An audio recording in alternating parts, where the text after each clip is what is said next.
There are 3 pieces of safety equipment I think you should carry with you on every dive. Hey guys, welcome back, and if you're new here, welcome. My name is Olivia and I'm a professional scuba diver. I make new videos every single week, so if you're interested in scuba tips, training, or travel, go ahead and hit that subscribe button and let's dive right in.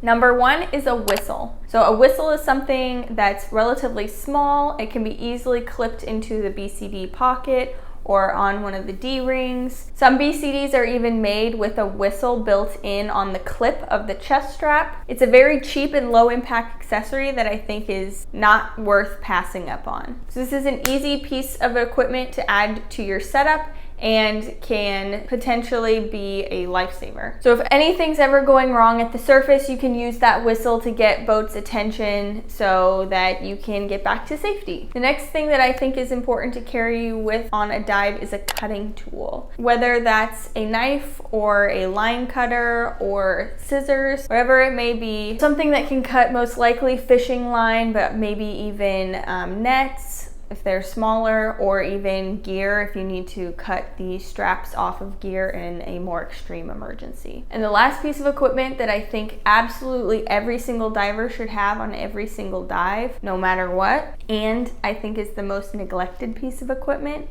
is a surface marker buoy. That surface marker buoy is going to help make you visible in the water. Without some sort of surface marker or flag or anything like that, you really can disappear from the boat's field of view. The glare of the sun on the water, waves, all these different types of factors can really make you incredibly difficult to see on the surface, which will make it very easy for you to get hit by something, which can be so dangerous. So even if your group is diving with the flag, every single person should be wearing a surface marker buoy so that if you ever get separated from your group, that you still have something to mark yourself at the surface so that you don't get run over.